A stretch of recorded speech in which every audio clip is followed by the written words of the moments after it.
Pour votre édification et votre croissance spirituelle, nous vous prions de vous abonner massivement sur notre chaîne chrétienne PD Vainqueur Télévision et activer la cloche de notification pour ne rater aucun de nos programmes. PD Vainqueur Télévision, l'instrument de l'évangélisation. Seigneur, merci pour ta faveur, cette grâce imméritée que tu nous as offerte ce matin. Nous ne sommes rien sans toi, sans ta grâce. Si nous nous sommes réveillés, nous sommes venus ici, nous sommes lavés, nous sommes habillés et nous sommes là à ta présence, c'est parce que tu nous as fait grâce. Nous voulons que le Saint-Esprit soit au centre de tout ce que nous allons pouvoir faire enseigner. Nous détruisons tout ce qui n'est pas de toi dans le nom de Jésus. Ainsi prier. Amen. Est-ce qu'on peut acclamer très fort pour le Seigneur? Est-ce que pour ça on revient? Amen. Voilà, comme d'habitude, toujours texte nabiso de base. Depuis mardi, on a enseignement toujours pesa mardi na dimanche. Texte de base, ils ont mokané à Proverbe chapitre 11. Verset 24. Proverbe chapitre 11, verset 24. On ira pour avancer mon pied pour s'arrêter. Proverbe chapitre 11, verset 24.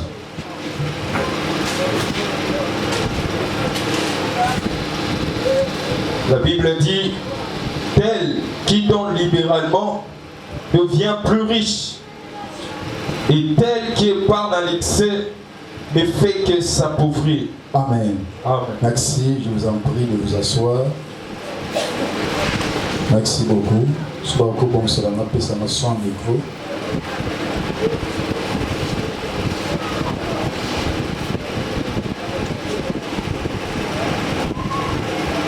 Merci. Il y a des enseignements où nous avons attention à eux. Parce que les enseignements où ils ont fait la ouverture. Et c'est à travers l'enseignement pour aider pour échanger non d'une manière spirituelle, mais d'une manière financière. Bien aimé dans le Seigneur, vous devez savoir une chose. On doit faire la différence la penza entre Molimo et puis Mosuni.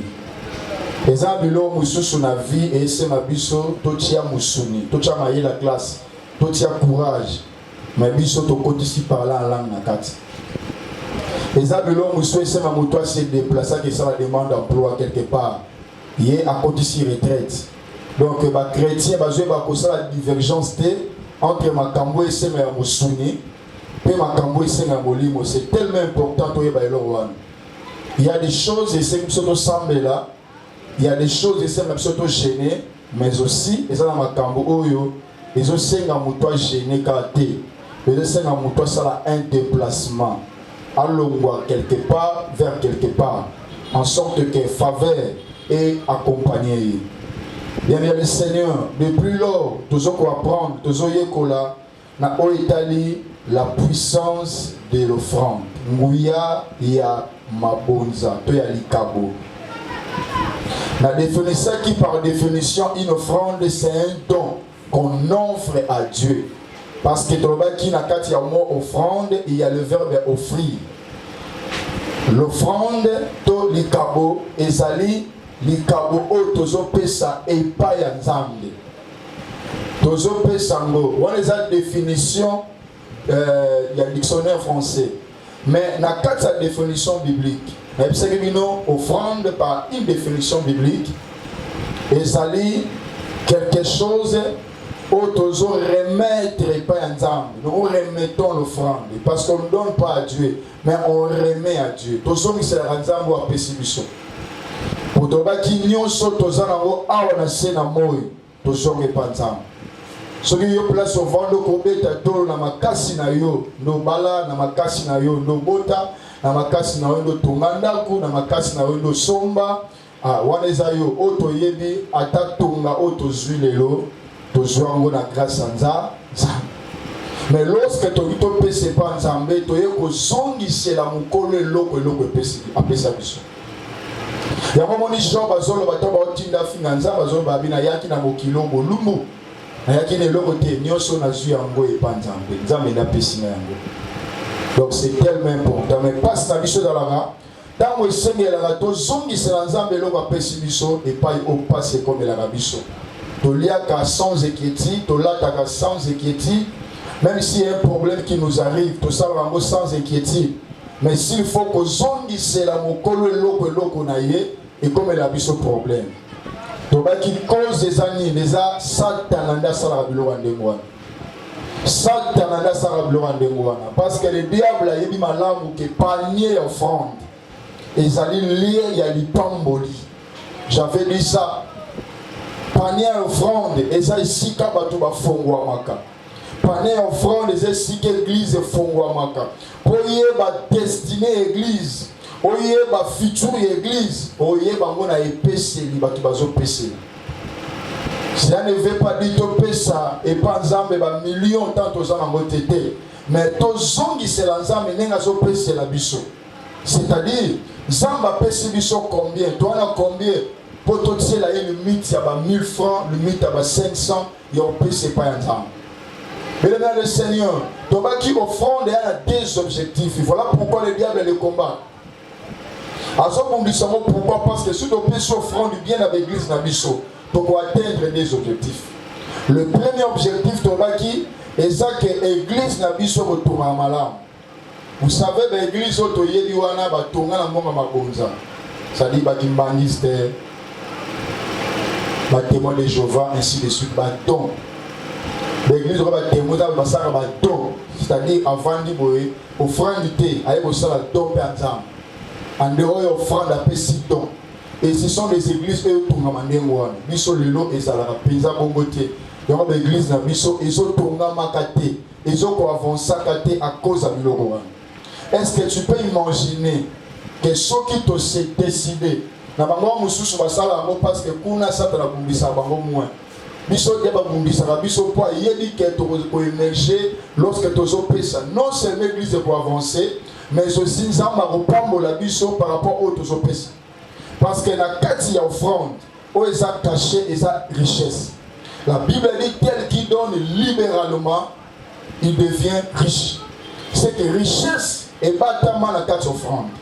Et c'est tellement important que bimanaka esclavagisme ya kokangama ya kopesaka malamu te panza na ote ayo te po pesaka te opesaka mais na ote ayo po pesaka nde bien pour kopesa bien nde te fongola vie na yo kofri malamu epa nzambe eza manie nzambe akotombola yo lolenge na yo akopesa epa nzambe ezodétermine nani fozala lobi. La Bible est claire. La Bible dit Nzambe a fourni ça et pas moto que le rolo n'enkona. Donc il y a une différence entre le verbe fournir et le verbe donner. Donner, c'est donner quelque chose en petite quantité. Mais lorsqu'on dit fournir, c'est donner en grande quantité. C'est-à-dire que va pêcher et belé. Parce que le verbe fournir, et ça va bateau va se battre à la bilo en gros. C'est-à-dire que bateau va faire un meme. Nous avons parlé sur le verbe fournir. Mais c'est tellement important. Zama sali sangana yo to yeko la kopesa. Na sote kopesa te kana appelle le vainqueur. Je sais, le Seigneur un jour pouvait faire en sorte que tu puisses te déplacer. Au long de la Congo qui ailleurs. Mais la katsa di kamisino ozana notion kwa ba Yuda. Mon Yuda ko se déplacer quelque part mais notion ecclésiastique les ala katsa mituna ba. C'est pour cela Daniel bien qu'on ait, malgré qu'on ait interdit la Katsa Babylone qu'on ne pouvait pas adorer d'autres dieux sauf le roi Nabuchodonosor, mais tout ce monde Daniel a ok le ressemble la 3 fois par jour à taba ici à là et puis à boy konguma melekeko. Pourquoi? Parce que ba tey na mutuna ye que ba semble la kanzambe moko et puis deuxièmement il faut que les qui Satan vit sans pour te prier. Bah, Enseignement de base, comme enseignera son église, et ça va pour toute une vie. Bien le Seigneur, quand il y a un peu sans Zambé, et ça a un avantage et belé. Quand il y a un zongi, ça a un Zamba, c'est pas une abisso. Attends, bateau, bakolo, ba été bon, voix, mais ça va pasteur. Bazo, ba été bon, peut savoir comme un pauvre. Je vous dis, ceux qui bateau, yo ba peut savoir comme un pauvre, batika go peut ça. Mais on réalise malgré bazo peut ça, ba on peut ça, pourquoi? Parce que mouton fournit ça quelque chose, mouton zo peut ça. Alors, si il était pour aller question carrossier, en poisson au pays, c'est pas un zambété. Èvre en zambé, tambour la matin en bon. Je vous dis ce qui est vrai. Pendant la mission catholique, mais je vous rassure, en catholique, ce sont des gens qui demandent beaucoup d'argent, plus que mission va te réveiller. Aucun mission, aucun KDC, aucun CBSO. Ce sont des personnes qui demandent beaucoup d'argent. Pourquoi? Parce qu'à l'époque, par exemple, on va charge dans le poto. Au moins, à assemblée, on va charge dans le banda. Mais comme chaque église, et je charge l'église dans le pasteur. C'est par là que je charge aux églises et réveille mon âme. Pourquoi?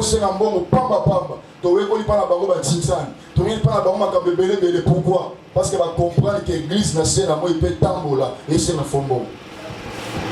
Il faut mukanda, il faut payer sans pas tout ça. Ça demande de l'argent. Il y a des moyens.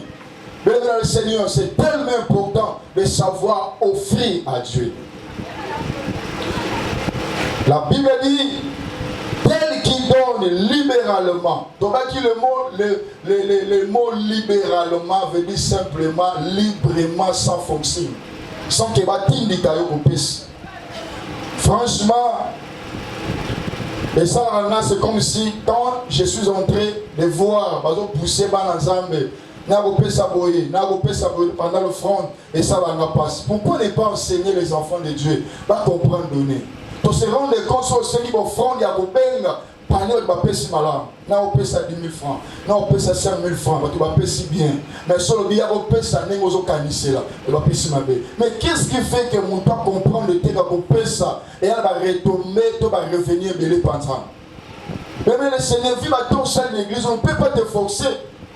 On ne peut pas te forcer à comprendre que peut ça boyer. Ça la boyer. On y est mis au mot que offrande n'est si qu'à la repambolama.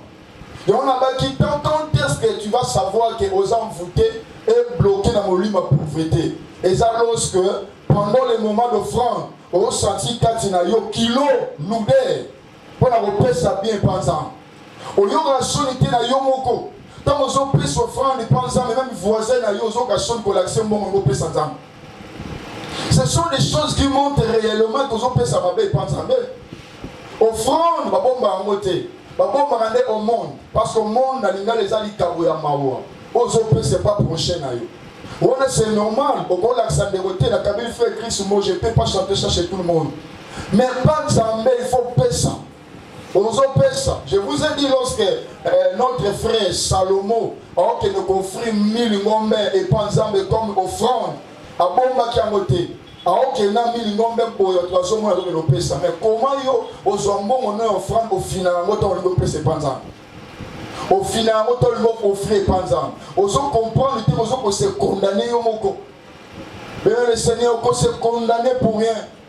L'offrande est bénie, l'offrande élève, offrande aux hommes à panier et tombe là et faut là ya et changer la vie à bateau parce que c'est une semence au sentir mo le loté. Parce que ça semence au monde va retomber dans mon côté. Parce que moto ya loni a beaucoup les mêmes joutés. Il faut qu'à temps. Semence pour là, semence bima, semence cola, semence comela. Mais si ma aju va retomber à semence one. Bien le Seigneur, tout semble les pas ensemble en foutement de l'ora musika na biso. Je sais que les paniers dans l'église ils ont combattu ma casse.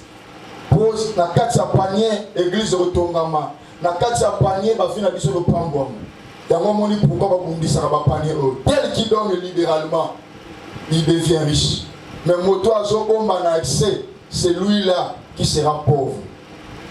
Or to uti ba famille pauvre biso nyos bene je na tuni mutuma papa ba ina mutuka je ne sais pas si vous savez ça. Est-ce que mutuma ça son père a été véhiculé? Bien sa maman a été véhiculée, mais tout ça va se manifester. le monde mutu moko na misusu ni balé et ça ti lelo et kufa. Tu vois, on doit faire une nouvelle histoire pour la barre Nabiso. Et à l'heure où souffle tout dans le Seigneur, vinga na lekisa bana ba lekisa vionate. Et c'est très important. On doit le voir signaler que melete bandaki na A B C vio lequel via lequel doké na vie wana c'est mauvais. Tu dois construire pour les enfants. Tu dois construire pour tes petits-fils. Il faut reposer le roi. Non, mes enfants ne souffriront jamais. Non, mes enfants ne manqueront de rien. Ce sont des choses que tu dois déclarer à tout moment. Et non seulement sur la déclaration, mais tu dois avoir l'audace d'offrir Panza. Est-ce que c'est comme la yosa en bon ou peut s'offrir pour la bande? Sans que tu fais une offrande, tu donnes pour tes enfants. Et le Seigneur n'a pas de offrande pour Kabelanga, mais pour vivre Pambola. Il y a des moments sans offrande pour la bande, sans que Pasteur Dinoya. Zamba Pambola fait une offrande pour tes enfants. Zamba n'a pas s'offrande pour la moine à Kingan. C'est comme ça dans la vie. J'ai entendu un père qui disait, lorsque les gens disaient que ajoute-moi un commissaire pasteur, moi j'ai offert mon fils quand il était encore à l'âge de 2 mois. Et quand j'ai donné, j'ai senti à moi monter ma passe. Et le Seigneur, tu vas dire offrande les offrandes, ça m'a monté mes pas cité offrandes et yo qualité pensant. Ça dit offrande voilà, ça va agréer à côté. Une bonne offrande, tu dois sentir mal au cœur. Quand vos offrandes ça va bien en réalité, je ne pouvais pas donner cette offrande, j'ai encore beaucoup à faire. Mais malgré cela, il faut la paix sans mot pour la moi. Il faut pour apprendre que paix c'est la bonne offrande. Paix c'est la bonne offrande. Aux autres pour la vie à Banayo. Na ba sorcier ba makambouana. Les magiciens donnent les offrandes pour les enfants dans le monde de ténèbres. Ana posa moi a succédé. Ana posa moi a la puissance à donner sous tous les magiciens, les occultistes. Parce que ça la neni. On peut ça va multiples offrandes, va sacrifices pour moi là ça va malade. Mais les chrétiens va zo là va zo nimba. Ba tchela ni tout na binoka kuna ke mbongo peut ça en église pour ba pasteur. Ba comme ça va pauvre. Oh que le diable sait tout ça. Les démons connaissent ça. Mon toi zo ko free pour na bana et moi na wana oza mutu moko mystérieux. Joseph était parti le même vie dans l'Égypte, le même vie avec une culotte. Mais il est rentré, le Seigneur de la nation. Pourquoi? Parce que son père apprenait à donner pour ses enfants. Il y a des moments où il faut encore avoir épreuve. Suis-moi en ayo, pêche offrande pour naïe.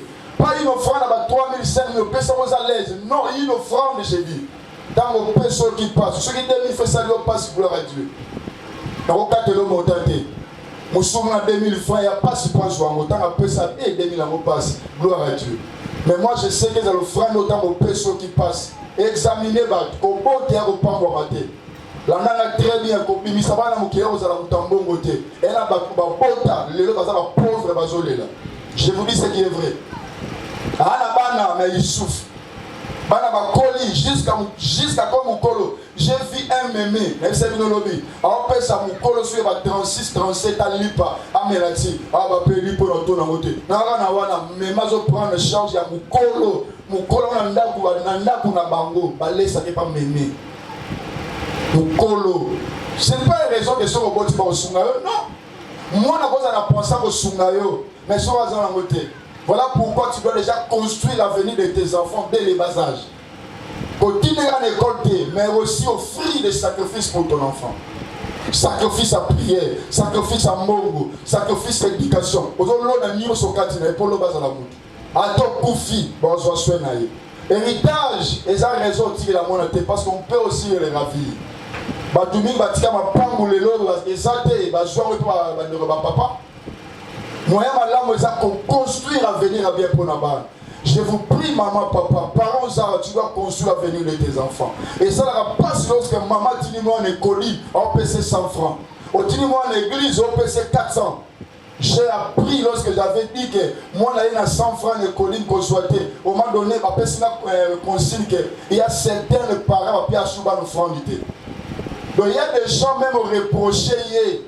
Le reproche pour qu'on contacte parce qu'elles ont voté. Elles ont voté. Moussou Baza en famille, la sangi, 500 francs, quand il s'y a moto, combien? Tu as 5, tout le monde a une tête, à des pieds 500, mais tu te détruis.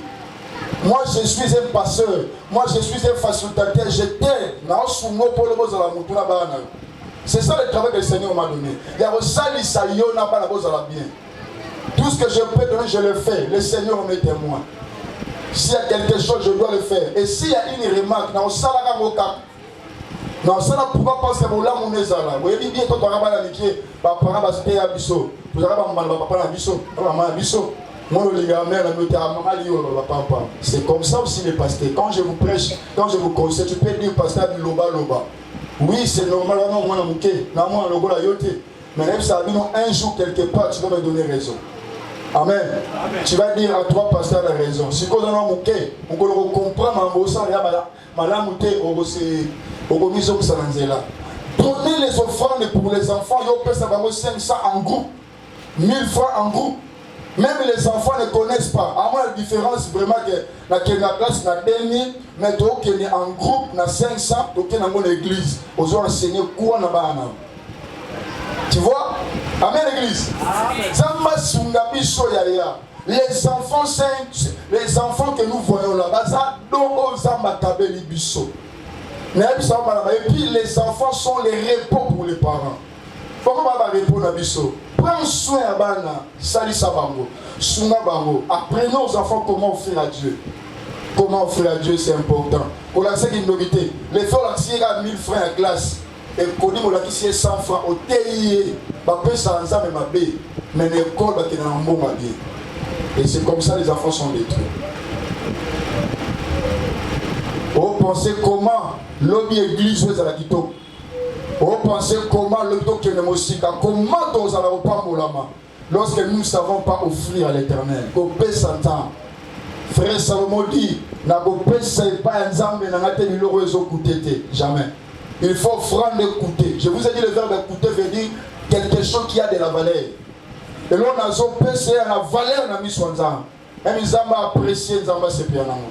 Voilà Nicolo tortière sur l'offrande.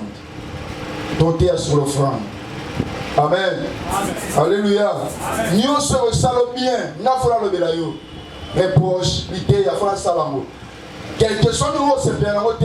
Moi je dois faire mon travail en tant que parent. Et au dépend de Naïo, même au souci Ali, qui n'est pas un mélange, c'est karaté, pas un mélange. Mais si on mélange malaïque qui est karaté, et qui est pour la pambola. On a un pambola, pour la pambola. Donc, c'est la vérité. Donc, il y a un moment où on a un lecture pour tout si sincèrement. Donc, qui offrande, il y a la vérité. Première vérité, va paraître pas jamais à vous pambater. On va dire qu'il y a, mais pour apparaître. C'est-à-dire à chaque fois que tu apparais devant Dieu, tu dois amener quelque chose de pendant. Oh, on va pécher pas naïf. Selon Deutéronome 16:16. Deuxièmement, les offrandes que nous donnons, ma bonne chose, on peut ça, mon ensemble, mais la pasteur. Et ça va ma bonne ensemble. C'est ça la deuxième vérité. Quand vous opérez ça, et bien là, on peut ça mon ensemble, pasteur, on peut ça mon mouté. Troisième vérité. Au moment où l'offrande esprit à Jésus-Christ est présent, le quoi on attend, il y a vivant dans Marc chapitre 12, verset 41-42. Donc là, il y a inutile de offrande parce que mon taux opé ça zomon. Aïe dit mon opé. Offrande oui na moi aïe bien go. Tina coûte des atobomba parce qu'aïe bien aïe. Troisième, quatrième offrande ou quatrième vérité de Baki, on ne donne pas à Dieu une offrande qui n'écoute pas. Ça c'est Salomon qui l'avait dit dans 2 Samuel 24-24. Après ça va être par exemple offrande des écouter. Il fait écouter dans notre maintenant. Apprenez à donner. Année on a appelé ça dans offrande des écouter. Pour qui passe à se manifester. Tu dois le faire chaque année. C'est un conseil que je vous donne. Ça que l'eau est pas ensemble au Salomon qui passe chaque année. Et le Seigneur pensera à toi. La bande sous le conseil. Le conseil que je vous produis. Chaque année, ça va te faire au pays, ça va nous l'eau où ils ont touché, où ils ont dit au pays. Amen. Parce que vie, elle a une surprise et mêlée. Et gros à l'agréable, et gros à peu désagréable. 5. Celui qui sème peu, moissonnera peu. Moto aloni mouké, abouki mouké. Moto aloni ebélé, abouka ebélé. 2 Corinthiens 9:6. Principe yo eza biblique et ça reste ainsi. Oloni mouké, obouka mouké. Oloni ebélé, obouki ebélé. Parce que yebisanga yo mutu ane bandi pe siliso pe simon ebélé par exemple 1000 francs. Pensez, il y a des gens qui sont ici, excusez-moi, ne vos amis sur bazar. Pour penser même à Pipambo lutte lobby. Nous avons Zamba Fungolo pour ça $2,000, $5,000, Kaboy. Dieu ouvre une porte de $3,000, Kaboy. Yo ça Zamba touché mon tema moutumo quelque part. Kaboy, yaya, Kaboy. Non. Non, yaya. Non, yaya, je vous dis ce qui est vrai. Il faut obima l'esprit wana. Je n'ai pas dit que donner 1000 francs à Dieu c'est pas mauvais. Non, tu peux dire si tu le manques. Mais le problème est que yo tigela limite à vie na yo ka 1000 francs. Si on peut si bien 1000 francs. Si on peut si moins bien 500. Si on peut si ma bête 200. Mais je vous dis il y a des gens qui appellent ça 200 francs. Parce qu'on a eu Sabino. On pensait l'évasion comment? On pensait qu'on m'attendait nini yaya. Mais comment on tient pourquoi? Pour nous sentir déjà que l'église a un problème à l'avenir. L'église qui ne donne pas bien, l'église qui peut s'amalamouter a un problème à l'avenir. Et si l'église a un problème, c'est le pasteur qui doit subir. C'est le pasteur qui doit subir. Parce que si l'église est coquille, maintenant mouton zamba benga face à se casser moi ça. Voilà choisir. Voilà choisir. Alléluia. Voilà pourquoi nous sommes là. Des objectifs lorsque tout s'offrande. Et ça pour un, l'église où elle va bien. Parce que l'offrande est à carburant l'église. Deuxièmement, il faut vivre la vie sur par moulama.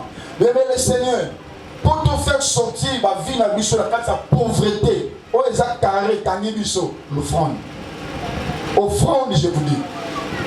Quand on perd un kilo, lorsqu'on paie 5 000 francs, 3 000. Parmi aux hommes, ils ont pour la bola, on a yonanga. Tous sont obligés à payer ça pendant. Donc si on monte sur l'ennemi, ils ont imposé par la biseau. Et au moins dans l'église, ce sont les paniers qui sont combattus. Et alors le mot est moins cher. On est allé là bilamba. Les aboyés l'autre. Mais l'ennemi a visé à Rango pour y dire que sous sa puisse à lobby. Ils ont caché le macambo.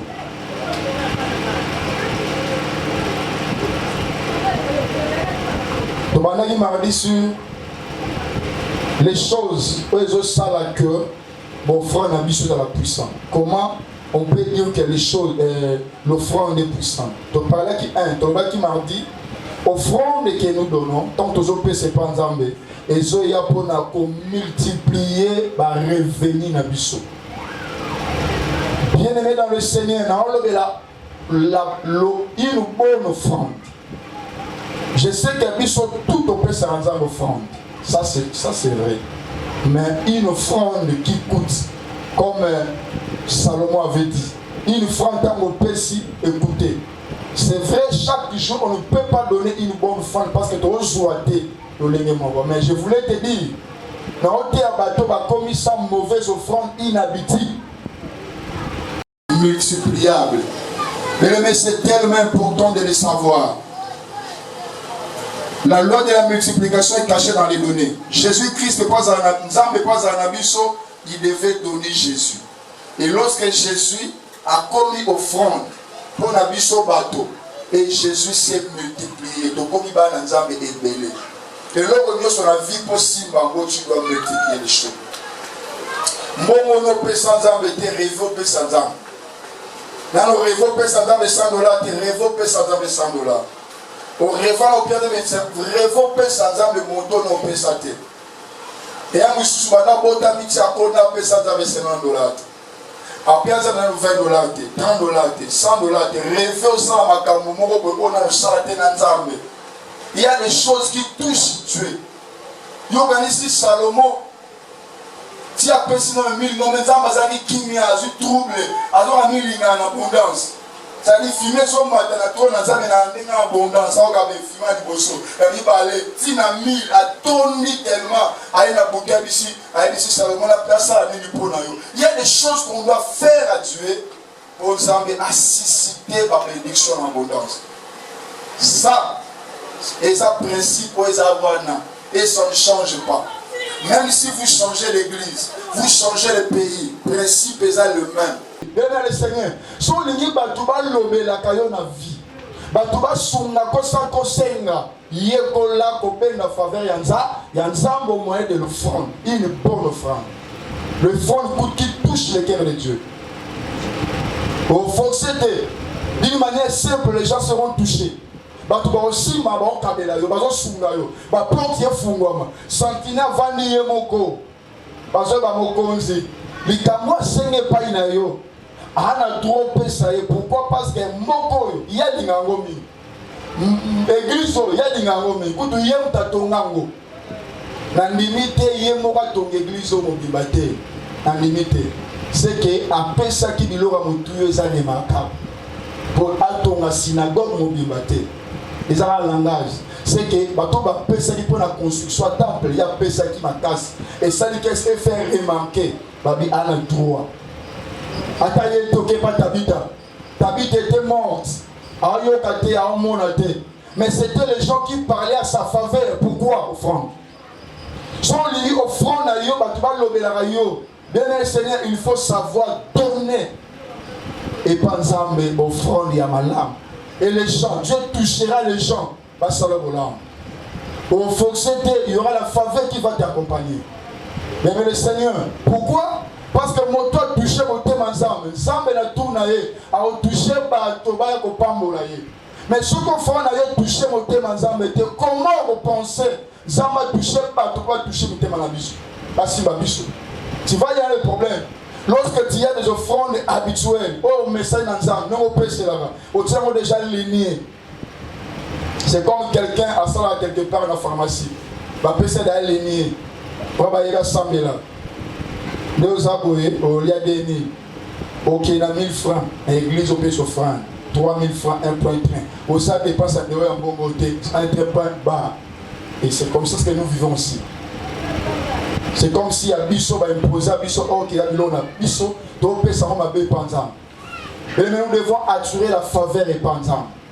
Dans les élèves au péché Abisso. Il y a des choses. Salomon, lorsqu'il dormait, il a entendu Dieu venir. Pour lui dire, que veux-tu que je te fasse? Na celle-là, yo nini. Et là, ma camébelo, ils ont pensé dans ma celle-là, yo. Si vous avez la prière, vous avez la montée. Ça là quelque chose et pensant au moins de l'enfant. Et celle-là, yo. Les cabos na yo. Et ça là quelque chose. Il y a qui n'a servi mon papa pasteur Antoine, il a fallu voyager. À Bumbi, soit quel soit visa, visa si tu vas rejeter. À qui va rejeter? À qui va rejeter? À qui va rejeter? Avant de dire, je dois faire quelque chose à Dieu. Pour ça, je suis touché mon thème, il y a touché mon ambassade. Avec le pasteur, vous allez pénailler. Alors, il y a une église, ça a combien autant? Alors, nous ne pas voyager à Saliam. Miro avec le père intéressé à combien autant? À Saliam, à Salam, à Silisi, au Salam.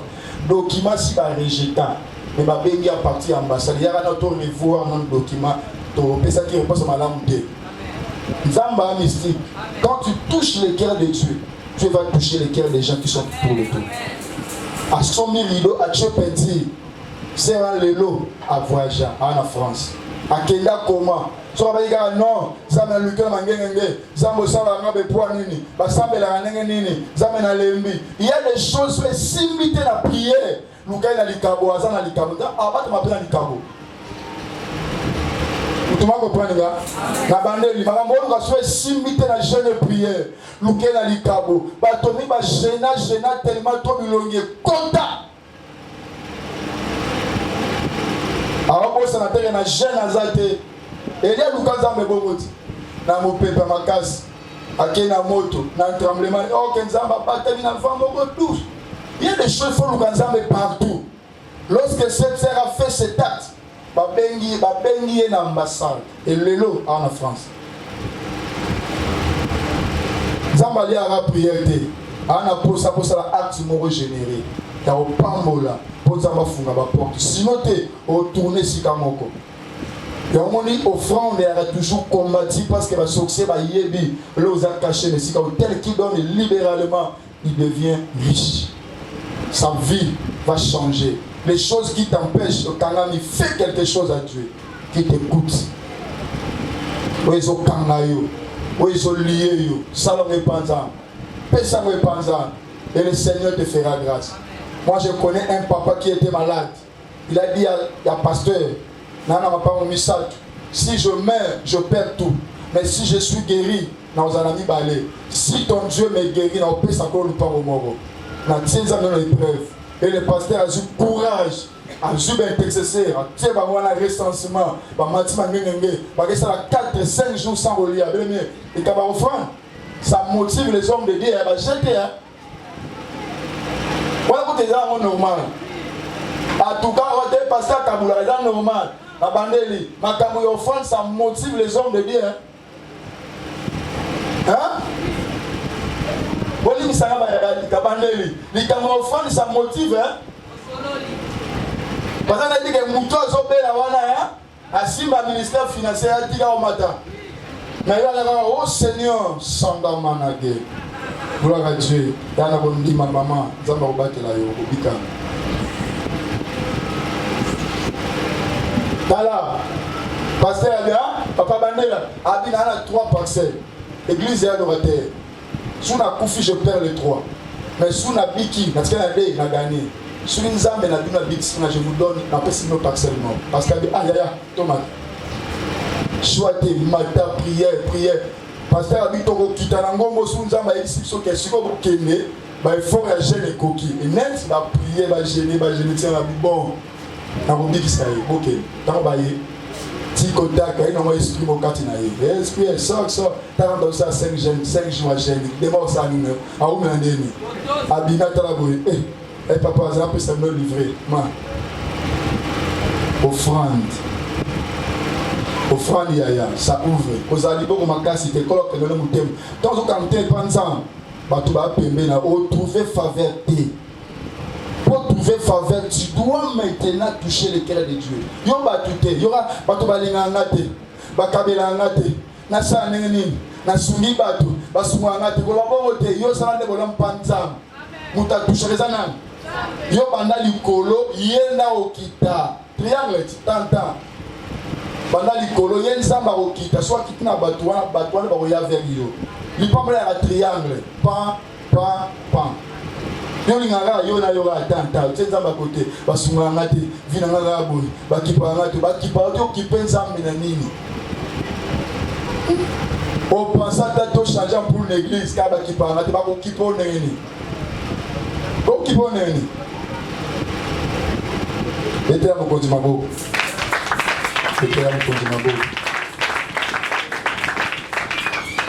Troisième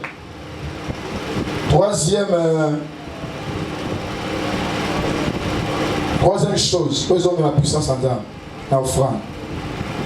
Mais l'offrande est kaka, biso n'a pas de danger. Donc ils ont épargné biso n'a pas de danger. Si on a bisayo, ma bonza est épargné n'a pas de danger. Zambe à la pandaï, Mukana ya Genèse chapitre 8, verset 20 à 21.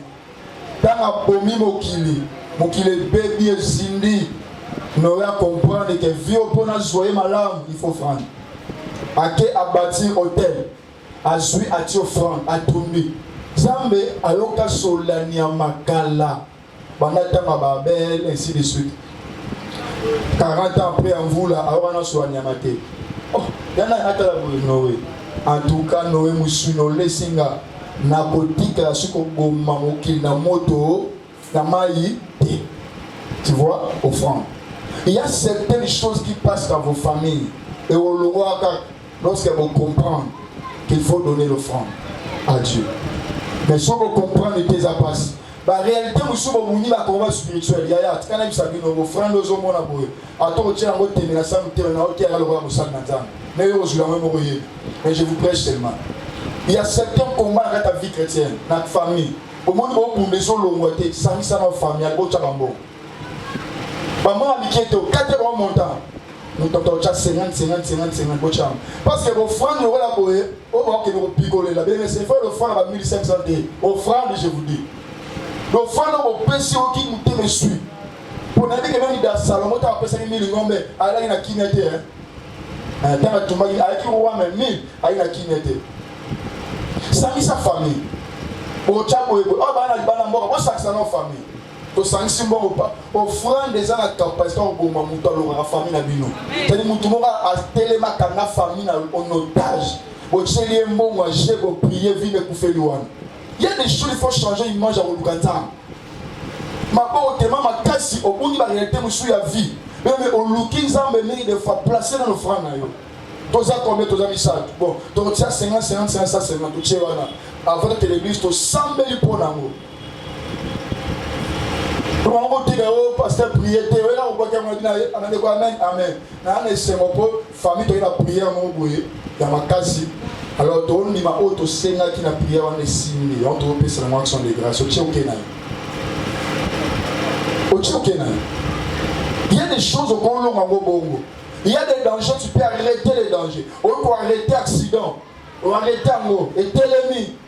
On peut arrêter crash à cause d'offrande. Zambe kutu tata alapina na opesa na wasumu kilite na mali à cause d'offrande ya nani ya Noé. Zamba za capable de arrêter vie à pauvreté na famille na bino à cause d'offrande. Abina ko su mo na pauvreté te na famille ki ngana. Famille mandam. Famille mandam bazawa. Ah chance. Famille mandam, go famille makembo na mona so loko moko te aboyi. Musoba o esukeli a. Na ki solo ya offrande mo songolo na suki sivio a. Bele me vie bozo mener. Trop risqué, hein? J'avais dit ça le mardi, qu'on l'a 2023 au Tozawa.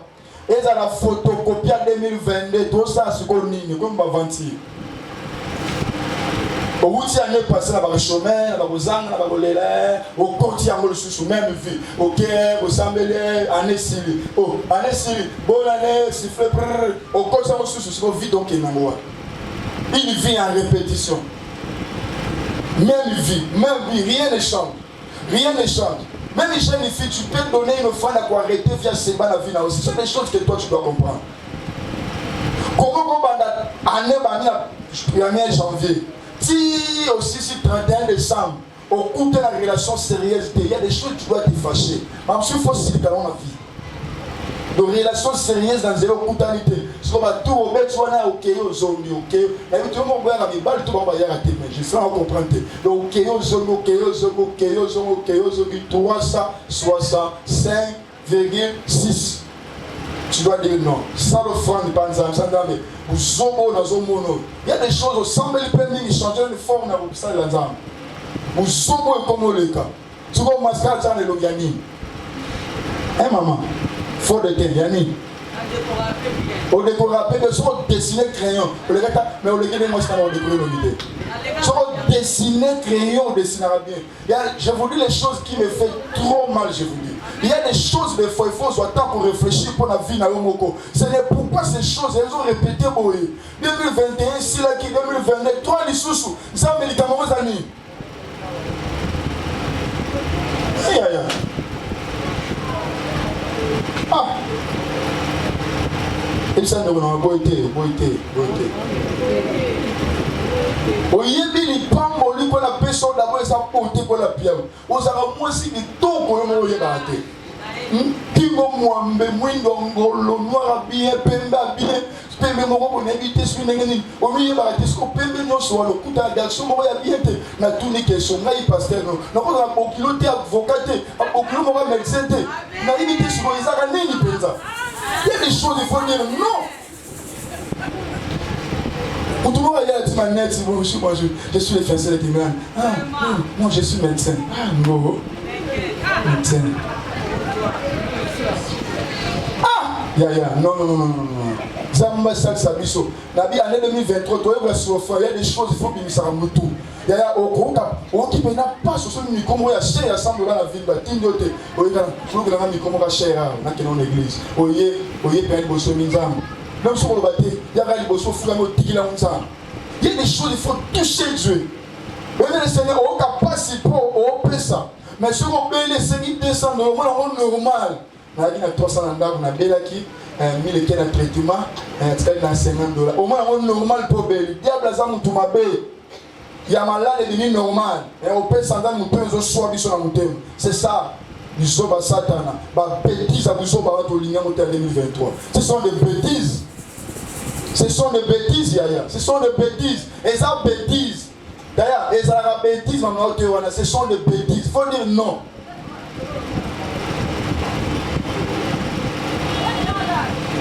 Tu vas mener, hein?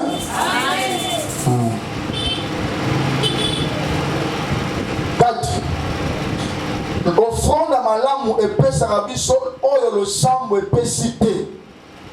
Place le sambo épée cité. Là où la prière n'a pas donné, l'offrande peut nous donner. L'offrande peut nous donner.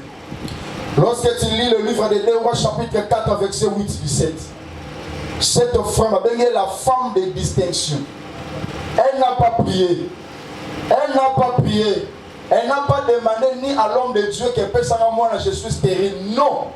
Mais elle a fait un geste généré à Dieu. Il y a des choses, fais seulement un geste à Dieu. Quand on sent des gestes zébélés, tu peux le faire. Cette femme n'a pas demandé l'enfant à l'homme de Dieu. Est-ce que moi, t'ai-je demandé l'enfant? T'ai-je dit que moi je suis stérile? À cette matin. Il y a des choses que tu veux faire à Dieu. Tel le Seigneur. Dans bien le Seigneur, laisse-moi te dire, même pour la santé, tu es malade quelque part. Voilà pour tout ça. Des fois, il ne faut pas, je vous dis, il ne faut pas seulement prier, mais faire un geste généré. Un geste généré à Dieu. Je connais une maman, à Pierre témoignage, moi, on est d'accord, moi, raté. Ayeba ngote ayaki kende classe dizengi akele bola point elote a Julien Messia pese ku mwana kama ile na classe te akakele na hôpital akanga makamute maintenant ici moi là c'est quel mot va rater na mutu donc nga za que se manifeste au fur et à mesure donc on a cerveau te aussi mais le cerveau est capable d'être au kanama comme sur une la femme a sali une bonne offrande à Dieu. Azali na mbongo azunu tukanaye ake mona mosali na nzambe. Ayebisi mwana na Dieu panga ngate c'est Dieu qui me l'a donné. Nzambe la pesina. Soko zaka na nzambe, il y a des choses il faut dire ça à Dieu. Parce que soko zaka na nzambe na otika mutuko. Nzambe no a réparé mutu à moi. Yo makasi na sujet mais acte ya foi au salarié. Il y a des choses qui motivent. Hein? J'entends aussi un témoignage, pas moi, ça pasteur m'avoue. Elle a probablement considéré que les tours, à Jules, moi, avec sa pasteur, on va la éviter. Il y a des actes concrets qu'on t'a opposé. Et dans l'opposant, Dieu agit. Les pasteurs ont pris les comptes, comme les kilos. Là, ils sont passés à la bonne, ils ont mis pourquoi 20 heures. Ils ont mis pourquoi soit les gars, ils ont mis ma génie, on y m'a sauté par la bonne de l'île, quittez le wana. Soit les gars, contre la moutoua, ils ont dit, eh, ça, la bonne de la pardon, na zoaki. Donc, on dit, à comme un gambo. Au tien, mon salam n'a un gambo. Et ils ont dit, quand ils ont dit, mort. Les données, et puis ça va les gambo, et le semble beau piati. Si on va saigner un moment dans l'hôpital, pratiquement on se voit $100. Mais si on pique un miraculeusement, on peut s'en donner $5. Aux alentours, même si on a coloté la justice, on a pris rien. Au pire, on a mis 3 000 francs. Combien vous avez au pika? À ta part, on a pas mon salaire, mon son, mon soit pika dans l'opération, mon soit bien le mon son, est-ce qu'on peut s'en donner au 5 à l'hôpital? Aux hommes, c'est pas c'est pas docteur. Non, c'est comme ça. Makambo esengi la force na biso ba chrétien to tikeli ba autorité mais comme na moya bango. Tu vois, il y a un bazo mata to kitana se. Zamba sali sabiso. Zamba sali sabiso. Je pense qu'il y a un succès à continuer dans le mardi. Que le Seigneur vous bénisse. Merci beaucoup.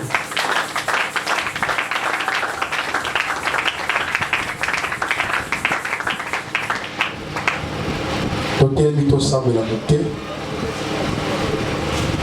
Je sais pas Nzambe, Seigneur na oki mungongo na yo. Côté yanga na domaine offrande. Seigneur sali sangai. Ona yoki na chama na misala. To sambe na komo na Yesu Masi.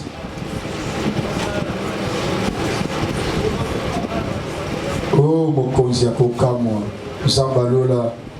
Nous t'avons écouté Seigneur durant cet enseignement. On a besoin, Seigneur, qu'il donne les cœurs. Donne-nous les cœurs de donner.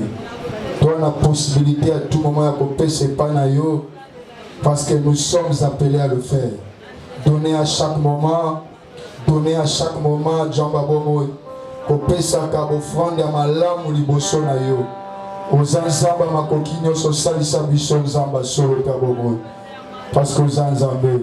Nalini oyebi sanzambe esprit nyonso tiaka kilo kati ya motema na yo ya opesa te ochasse yango obenga nango tobondeli na kombo na Yesu Masihi.